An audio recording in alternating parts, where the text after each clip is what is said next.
ની પ્રગતિ સાથે અમદાવાદ જિલ્લામાં ડાંગરનું વાવેતર જોશમાં, ખેડૂતો રોપણીને કામે લાગ્યા। રાજ્યમાં ચોમાસુ પ્રગતિ પર છે। સારા વરસાદની શરૂઆત થતા ખેડૂતોમાં આનંદની લાગણી છવાઈ ગઈ છે। ત્યારે અમદાવાદના ગામડાઓમાં વાવણીનો ધમધમાટ શરૂ થઈ ગયો છે। ખેડૂતોએ વાવેતરની શરૂઆત કરી દીધી છે। ત્યારે ડાંગર પકવતા ખેડૂતોએ પણ વાવેતર શરૂ કર્યું। અમદાવાદ જિલ્લાના ખેડૂતોએ ડાંગરનું પુષ્કળ પ્રમાણમાં વાવેતર કર્યું છે। સાણંદ, વિરમગામ, ધોળકા અને દસક્રોઈ તાલુકાના ખેડૂતોએ વરસાદ બાદ ડાંગરની ખેતી કરી છે। અમદાવાદ જિલ્લાના 90% ખેડૂતો ડાંગરની ખેતી કરે છે। હવે બીજા રાઉન્ડમાં સારો વરસાદ થાય તેની આશા તેઓ સેવી રહ્યા છે।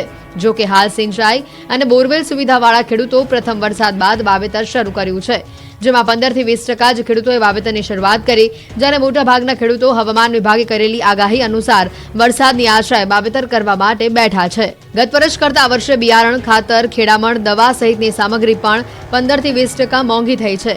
ગત વર્ષે ડાંગરના 1 વીઘા વાવેતરનો ખર્ચ 1500 થી 2000 રૂપિયા થયો હતો, જે આ વર્ષે 2000 થી 2500 રૂપિયા થઈ રહ્યો છે। દ્વારકા પંથકમાં ઈયળોએ જમાવ્યો અડ્ડો।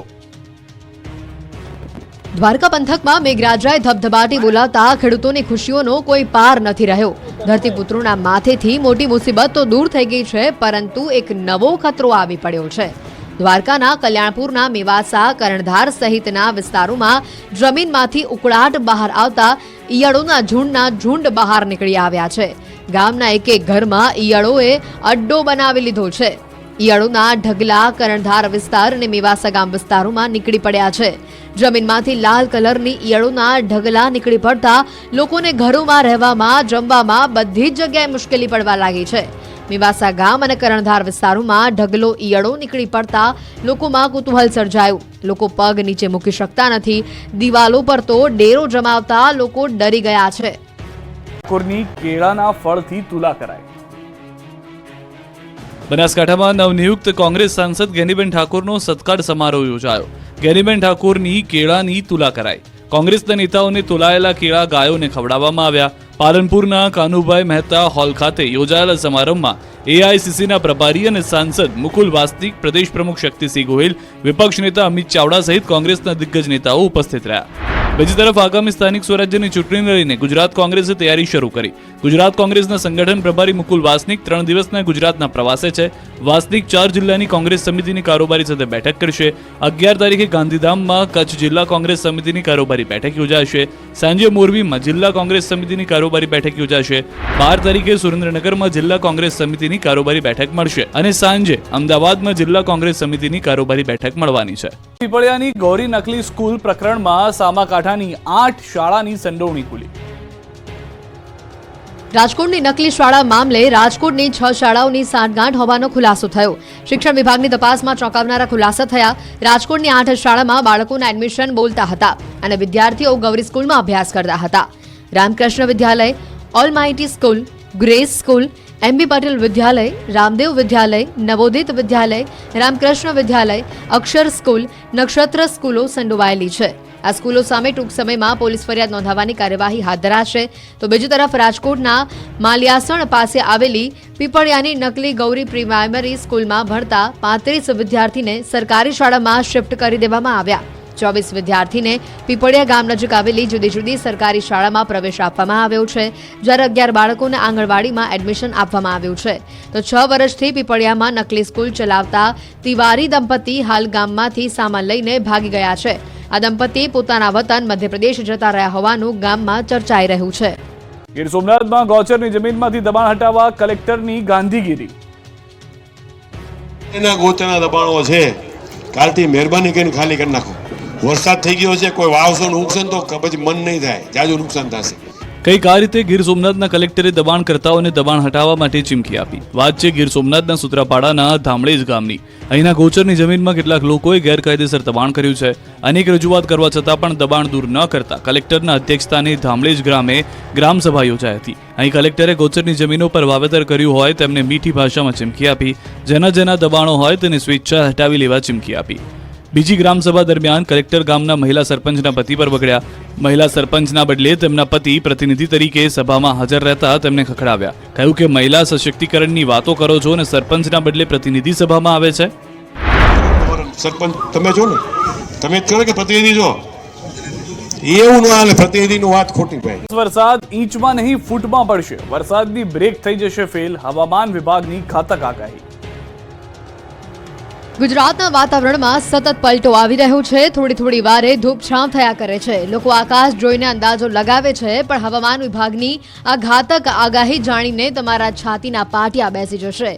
થોડા જ કલાકોમાં અમદાવાદ સહિત ગુજરાતના કેટલાય જિલ્લાઓમાં વરસાદ તૂટી પડવાનો છે. વરસાદ અંગે હવામાન વિભાગે મોટી આગાહી કરી છે. આગામી 7 દિવસ સુધી વરસાદ બ્રેક નહીં મારે. સૌરાષ્ટ્ર, કચ્છ, દક્ષિણ ગુજરાતમાં અતિ ભારે વરસાદની સંભાવના છે. સુરત, નવસારી, આણંદ, વલસાડમાં તોફાની વરસાદ પડશે. 16 જુલાઈ સુધી ગુજરાતના કેટલાય ભાગોમાં ભારેથી અતિ ભારે વરસાદની પ્રબળ શક્યતા છે. હવામાન વિભાગના કહેવા પ્રમાણે અત્યાર સુધી સરેરાશ કરતા 1% વધુ વરસાદ થયો છે.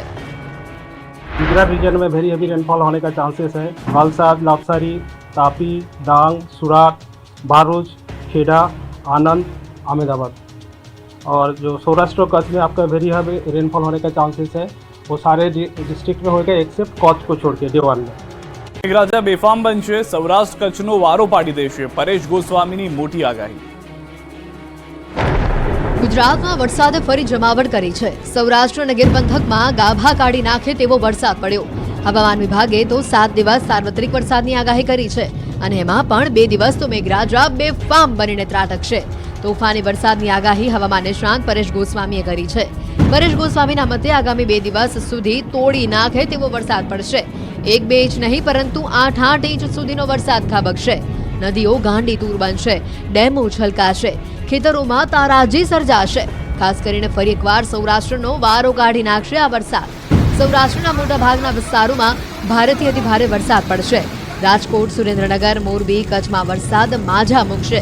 તો પૂર્વ ગુજરાતના ભાગોમાં ભારે વરસાદની આગાહી છે. મહીસાગર, ગોધરા, છોટાઉદેપુરમાં મેઘરાજા આક્રમક બેટિંગ કરશે. અમદાવાદ, ગાંધીનગર, આણંદમાં પણ અનરાધાર વરસશે. અરબી સમુદ્રમાં સાયક્લોનિક સર્ક્યુલેશન સિસ્ટમ સક્રિય થઈ છે અને જેના કારણે આગામી 2 દિવસ મેઘરાજા ભૂક્કા બોલાવશે. દક્ષિણ ગુજરાતમાં પણ અતિ ભારે વરસાદ પડી શકે છે. 2 દિવસ સુધી મોરબી, સુરેન્દ્રનગર અને રાજકોટ જિલ્લામાં પણ સારા વરસાદો પડે અથવા તો ભારેથી અતિ ભારે વરસાદ પણ થઈ શકે છે. પૂર્વ ગુજરાતના જે ભાગો જેમાં ખાસ કરીને મહીસાગર, દાહોદ, ગોધરા અને છોટાઉદેપુર જેવા વિસ્તારો છે એમાં પણ ભારે વરસાદની શક્યતાઓ રહેલી છે. મધ્ય ગુજરાતના બીજા જે વિસ્તારો છે જેમાં અમદાવાદ, ગાંધીનગર, આણંદ, ખેડિયા, નડિયાદ આ તમામ વિસ્તારોની અંદર હળવાથી મધ્યમ વરસાદો નોંધાય તેવું એક અનુમાન છે. દ્વારકા પંથકમાં મેઘાઈ કરી દેવાવાળી નદીઓ બે કાંઠે, ખેતરો જળથી તરબતર. દ્વારકા પંથક પર સતત બીજા દિવસે મેઘરાજા મહેરબાન થયા. વરસાદે અહીંયા ફરી એકવાર તોફાની સ્વરૂપ બતાવતા દ્વારકાના ગામડાઓની નદીઓ ગાંડી તૂર બની ગઈ છે. દ્વારકાના ભાણવડ, કાટકોલા આ સહિતના ગામડાઓમાં અનરાધાર વરસાદ પડતા નદીઓ બે કાંઠે વહી. ખેતરો પાણીથી લથબથ થઈ ગયા. તો ધસમસતા પાણીના પ્રવાહના આ દ્રશ્યો છે દ્વારકાના લાલુકા ગામે મેઘરાજાએ તોફાની બેટિંગ કરતા ગામમાં જળબંબાકારની સ્થિતિનું નિર્માણ થયું છે. ગ્રામ્ય વિસ્તારમાં વરસાદી માહોલ જામતા નદી નાળા બે કાંઠે વહ્યા. આ ખેતરોમાં પાણી ભરાયા છે. બોટાદ શહેરમાં પણ વરસાદે બગડાટી બોલાવતા બોટાદની શેરીઓમાં પણ પાણી વહેતા થયા. બોટાદ શહેરમાં સવારથી જ ગોરંભાયેલા વાદળો સાંજ પડતા જ અનરાધાર વરસી પડતા બોટાદ આખું પાણી થયું. Paliyad road, station road, tower road આ સહિતના વિસ્તારોમાં વરસાદથી રોડ પર જાણે નદી વહેતી હોય તેવા દ્રશ્યો સામે આવ્યા. લાંબા વિરામ બાદ સારો વરસાદ આવતા બફારાથી રાહત મળી. તો આ બાજુ કચ્છના લખપતના વર્માનગર, કોરિયાણી વિસ્તારમાં વરસાદ પડ્યો. નખત્રાણાના રામપર, રોહા, કોરડા, જડોદરમાં વરસાદ પડતા ઠંડક પ્રસરી. અમરેલી પંથકમાં બીજા દિવસે પણ મેઘાએ ધામા નાખ્યા. વડિયા અને આસપાસના ગામડાઓમાં મેઘો મન મૂકીને વરસ્યો. વડિયા, મોરવાડા, ખડખડ, બાટવા, દેવડી સહિતના ગામોમાં વરસાદ પડ્યો. ધોધમાર વરસાદના પગલે રસ્તાઓ પર વરસાદી પાણી વહેતા થયા. ખાંભાના ગીર કાંઠાના ગામડાઓમાં વરસાદ પડતા ખેડૂતો ખુશખુશાલ થયા.